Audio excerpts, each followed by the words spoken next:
फुटकर व थोक दवा का व्यापारी प्रभावी होने को लेकर कानपुर सहित उत्तर प्रदेश के 32 जिलों से दवा व्यापारियों द्वारा कानपुर के एक होटल में चिंतन गोष्ठी का आयोजन किया गया, जहां पर समस्त दवा व्यापारियों ने चिंता व्यक्त करते हुए विभिन्न बातों को लेकर चर्चा की।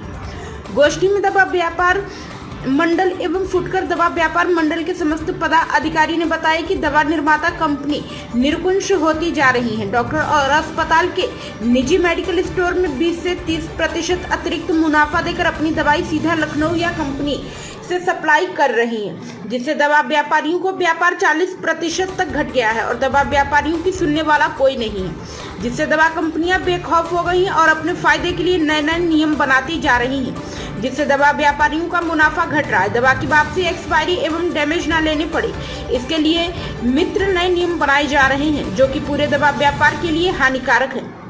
ब्यूरो रिपोर्ट, प्राइम संदेश न्यूज, कानपुर। अपना परिचय देते हुए दवा व्यापारी चिंतन गोष्ठी का जो आयोजन हो रहा है, कहाँ से लोग हैं और क्या किन बातों पर? मैं राजन सैनी, अध्यक्ष कानपुर दवा व्यापार मंडल। आज चिंतन बैठक जो की गई है, हमारे प्रदेश में दवा व्यापारियों के ऊपर बहुत सारी समस्याएं हैं। व्यापारी त्रायमान है उत्तर प्रदेश में। हमारे बीच में कंपनियां और डिस्ट्रीब्यूटर और रिटेलर्स ये कड़ी होती है। तो भारतवर्ष में तमाम राष्ट्रीय बहुराष्ट्रीय कंपनियां जिस तरह का अन्याय कर रही है, उसको लेकर के आज एक चिंतन यहाँ विषय रखा गया और हमारे 25 जनपद के लोग आए हुए हैं। इसमें विचार किया जा रहा है कि संगठन को बहुत कैसे मजबूत किया जाएगा और जो समस्याएं कुछ ऐसी जिसको कानूनी रूप से लड़ना पड़ेगा, कुछ समस्याएं को हम लोगों को अपने संगठन को मजबूत कर संगठित होकर लड़ना पड़ेगा। तो प्रदेश में कई तथाकथित संगठन चल रहे हैं जो व्यापारियों का शोषण कर रही हैं। रिटेल का काम खत्म होते जा रहा है, होलसेल का काम खत्म होते जा रहा है। बहुत सारी कंपनियां ऑनलाइन को माल बेच रही हैं। सबसे बड़ा इफेक्ट हमें करीब ऑनलाइन में आया है। ऑनलाइन के अलावा फिर धीरे धीरे हमारे सब डॉक्टरों ने अपने यहाँ जो कंपनियों का डायरेक्ट सप्लाई कंपनियों से आ रही है, उसके विषय में चिंतन हो रहा है। एक बड़ी कंपनी, राष्ट्र की बड़ी कंपनी जो है, वो व्यापार हम करते हैं, दुकान मेरी वो चलाना चाहती है।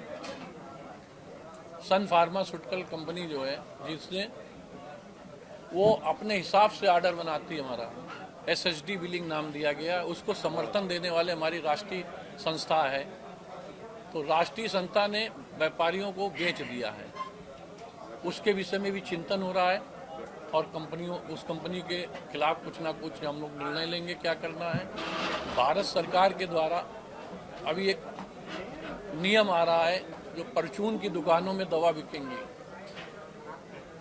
अगर परचून की दुकानों में दवा नहीं बिकेगी तो हम लोग लाइसेंस लेते हैं, हम सारे लाइसेंसी हैं, और परचून की दुकान में दवा देगा कौन? तो एक विषय ये भी बहुत बड़ा है। और GST में जिस तरह की नोटिसें आ रही हैं, 2017 में जब GST लगा था तो हमारे अधिकारियों से हमारे संगठन के साथ बैठक होती थी, ना उनको पूरा ज्ञान था।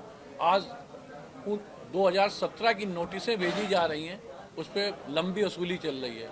इसके खिलाफ भी हमारा प्रदेश संगठन जो है आंदोलन करेगा, अपनी बात रखेगा।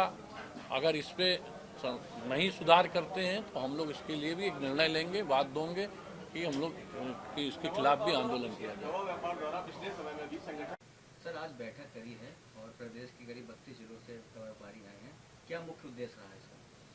देखिए, आज माननीय राजन सैनी जी जो हमारे दवा व्यापार मंडल के अध्यक्ष हैं, इनके नेतृत्व में पूरे प्रदेश के दवा व्यापारियों को एकत्र किया गया और जो व्यापार में समस्याएं आ रही, जैसे रिटेल में सबसे बड़ी समस्या है ऑनलाइन का व्यापार, जिससे करीब 40 से 50% व्यापार प्रभावित हुआ है ऑनलाइन के कारण, और डॉक्टरों के क्लिनिक पे मेडिकल स्टोर खुलने से भी प्रभावित हुआ है।